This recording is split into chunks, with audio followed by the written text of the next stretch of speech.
Hari ini kami sedang membongkar rumah yang ada di pinggir sungai yang kena pembongkaran bantaran sungai.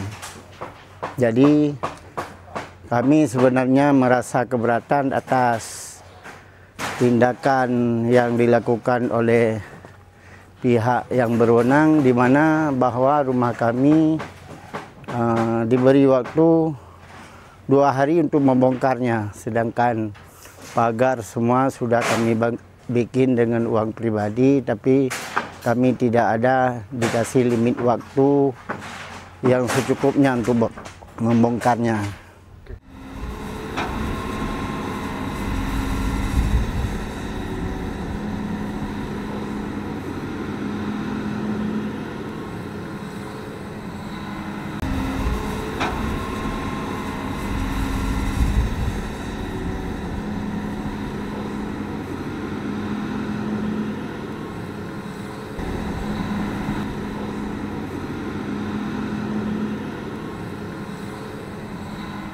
Bilang kalau beko lagi jalan nggak bisa mundur lagi.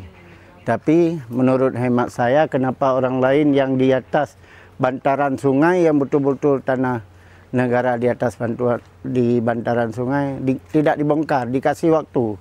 Tapi saya, sedangkan kerugian pagar semuanya udah inisiatif daripada saya untuk mempagari supaya air sungai nggak naik ke rumah saya.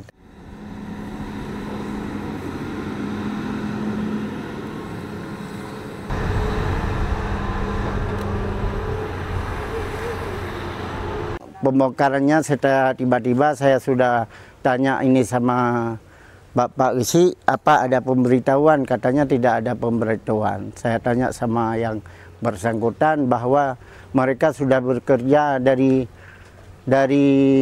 sebulan yang lalu, tapi sama kami nggak dikasih tahu.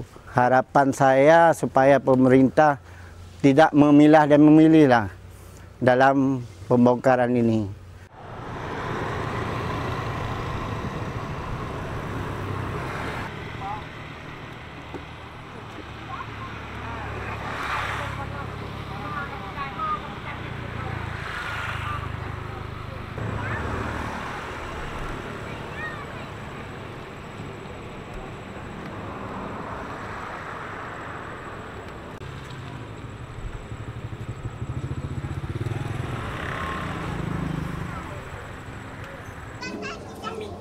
Hah?